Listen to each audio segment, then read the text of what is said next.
Incident 1. On July 14, 1987, in Houston, Texas, a man named Charles Whitaker decided to test his homemade helium balloon lift in his backyard. Charles believed he could float above his house safely, wearing a simple harness and carrying only a picnic basket for supplies. By July 15, 1987, the balloons were ready, and Charles climbed a small ladder to launch himself into the sky. As he ascended, Charles laughed nervously, unaware that a sudden gust of wind had picked up over his neighborhood.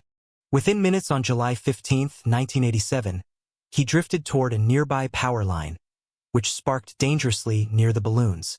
Charles tried to steer using small ropes, but the balloons were too many and too strong for him to control. On July 15, 1987, 3:47 p.m., a single balloon popped suddenly, triggering a chain reaction among the cluster. The unexpected imbalance made him tilt sideways, sending him scraping dangerously close to the sharp rooftop edges below. Neighbors shouted warnings, but the combination of helium lift and wind kept Charles out of reach. Suddenly, on July 15, 1987, 3:50 p.m., another balloon burst, and Charles's harness tore at the seams. He fell rapidly, hitting the gutter of a house first, which only slowed him momentarily. On impact with the lawn, Charles rolled several times, colliding with a small garden fountain. The fountain broke under his weight, and Charles became pinned beneath it, unable to move. By July 15, 1987, 3:55 p.m., emergency services arrived, but the heavy stone and tangled balloons made rescue impossible. Charles's neighbors said they could hear faint gasps, but by the time he was freed, he had succumbed to internal injuries. His death was later documented as a bizarre accident caused by a combination of helium balloons, wind, and structural hazards. Many locals called it the balloon escape tragedy, and it remained a cautionary tale for backyard inventors. To this day, the broken harness and a single deflated balloon are kept in Houston as a grim reminder of Charles Whitaker's daring mistake. Incident 2. On February 21, 1999, a Brazilian electrician named Miguel Soares climbed to the top of a historic building in Rio de Janeiro to inspect a lightning rod during a storm. Miguel believed the storm was weak enough for a routine check, ignoring the growing rumble of distant thunder. By February 21, 1999, for 12 p.m., gusts of wind had started rocking the building, but Miguel continued his inspection. Locals below noticed Miguel waving tools, unaware that the storm's intensity was about to spike.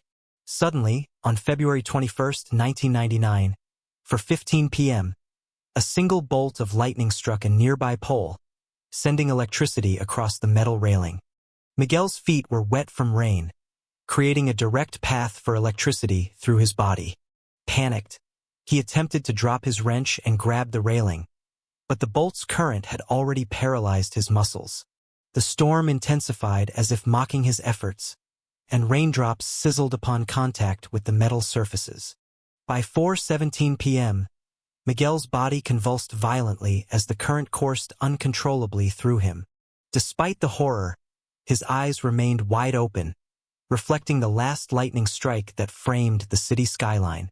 The bolt's energy threw him backward, and he landed on a lower terrace, hitting his head against a concrete slab. Neighbors rushed to the terrace, but Miguel was already unconscious, his body twitching from residual shocks.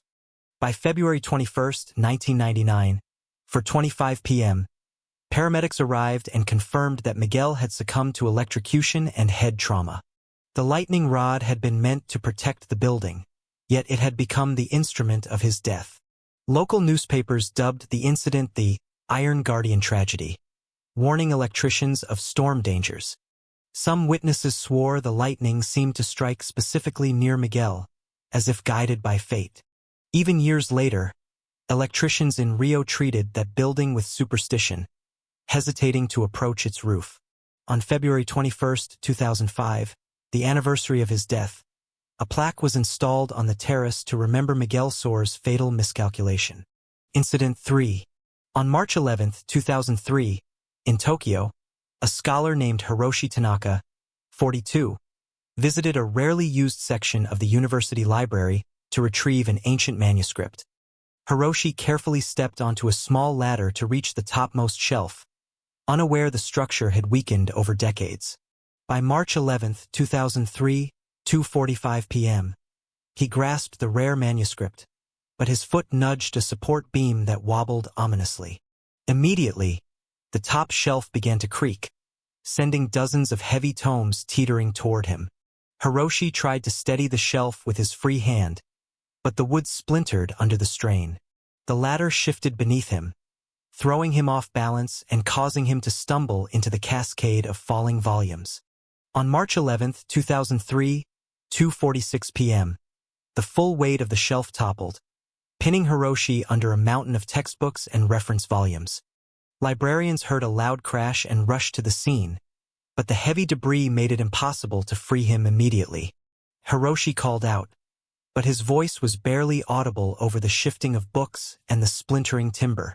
By 2:50 p.m., the weight of the debris caused severe injuries to his chest and limbs, leaving him immobile. Despite frantic efforts by the staff, the heavy tomes and splintered would delayed rescue for several critical minutes. By March 11, 2003, 2:58 p.m., paramedics arrived but could only carefully remove the rubble, realizing the injuries were catastrophic. Hiroshi Tanaka succumbed to internal trauma before the final pieces could be lifted, dying beneath the very knowledge he cherished. The incident became known as the falling knowledge tragedy, shocking academic circles across Tokyo. Investigators later noted the building's age and poor maintenance, warning of structural hazards in older libraries.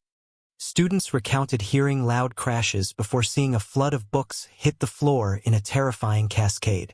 The university erected a plaque near the collapsed section, warning visitors of the dangers of climbing old shelving. Even years later, the shelves remained empty at the top, a silent memorial to Hiroshi Tanaka's fatal curiosity. Incident 4. On October 3, 2011, a 28-year-old office worker named Evan Miller entered a high-rise building in Manhattan during a busy morning commute. The lobby was crowded, and security had recently installed a new high-speed revolving door to improve pedestrian flow.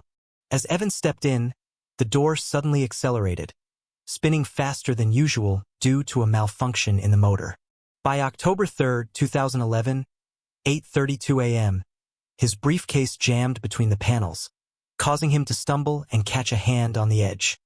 The force of the spinning door trapped his arm and shoulder, twisting his body in a grotesque angle against the glass. Onlookers shouted in alarm, pressing buttons to stop the door, but the mechanism's override failed in the critical moment. The friction and twisting pressure caused severe internal injuries within minutes, despite Evan's desperate attempts to free himself. By 8:36 a.m., his breathing grew labored as pain overtook him, the revolving door now acting like a mechanical trap. Maintenance staff finally arrived, but the door's rapid rotation prevented them from immediately extracting him safely. Each attempt to stop the mechanism caused the door to jerk violently, increasing the pressure on Evan's trapped limbs. By 8:40 a.m., the constant twisting led to fatal trauma. His ribs and internal organs were irreparably damaged. Witnesses described the scene as surreal, with the spinning door continuing its mechanical rhythm as if indifferent to the human trapped inside. Evan's colleagues attempted to call for emergency services while trying to hold the door steady.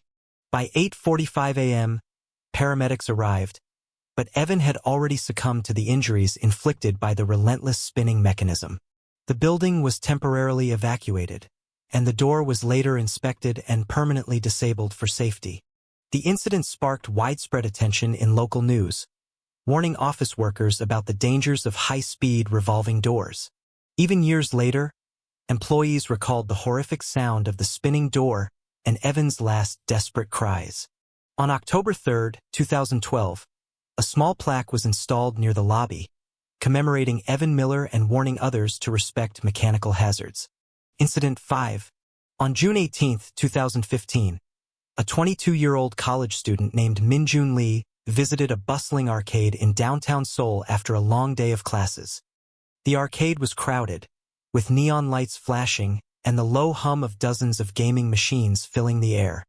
Minjun approached a newly installed rhythm game, tapping coins into the slot and gripping the controls eagerly.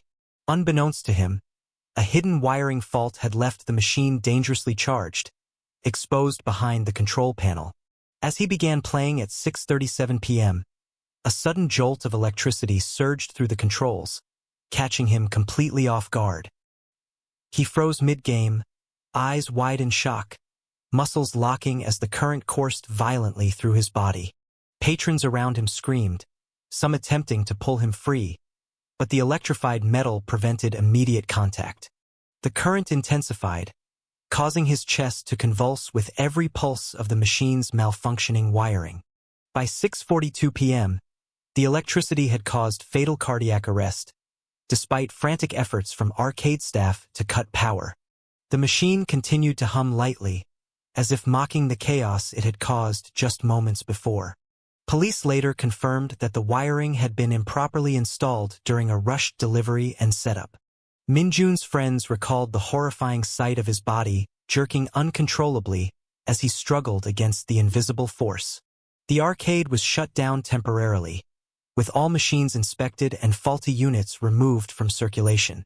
By June 19, 2015, news of the tragedy had spread across social media, warning other players of potential hazards. Safety inspectors traced the problem to a combination of water damage and poor insulation in the machine's internal circuits. Friends and family mourned Minjun's sudden death, noting how a simple evening of entertainment had turned fatal. The arcade installed warning signs and emergency cutoff buttons, but the memory of the shocking accident lingered. Even years later, players recounted the eerie hum of the game that had ended Minjun Lee's life in a single, fatal moment. Incident 6. On September 14, 2017, a 35-year-old stagehand named Carlos Mendez was preparing for a major music festival in Rio de Janeiro, Brazil. The stage was massive, with towering lights and sound rigs suspended high above the performance area. As he climbed a scaffold at 3:20 p.m., the metal structure creaked ominously under the combined weight of lights and speakers. He signaled to colleagues below, unaware that a critical support beam had corroded unnoticed. Suddenly, the upper rig gave way, sending massive speakers and lights plummeting toward him with deadly precision. Carlos tried to duck and shield himself, but the descending equipment struck his shoulder and torso violently. The scaffold collapsed beneath him, causing him to fall onto the concrete stage below. By 3:23 p.m., he was pinned under a tangle of rigging and heavy sound equipment, unable to move. Colleagues scrambled, attempting to lift the weight, but each attempt caused smaller equipment to shift dangerously.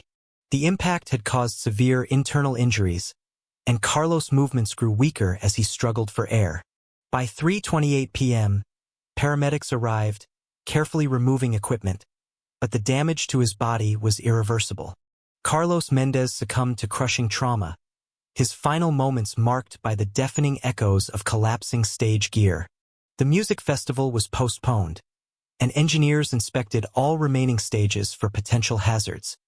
Investigators traced the accident to poor maintenance and rusted support beams that had gone unnoticed for years. Co-workers recalled the surreal sight of the massive rig collapsing in slow motion, like a nightmare made real.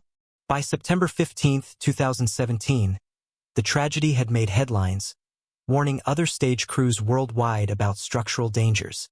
Despite safety improvements, the accident remained a chilling reminder of how fragile human life can be beneath towering machinery. Carlos Mendez was remembered at the festival's next edition, with a plaque near the main stage honoring his life and warning of unseen hazards. Incident 7. On August 12, 2019, a 24-year-old tourist named Luca Romano arrived at the famous cliffs of the Amalfi Coast, eager to capture breathtaking views for social media.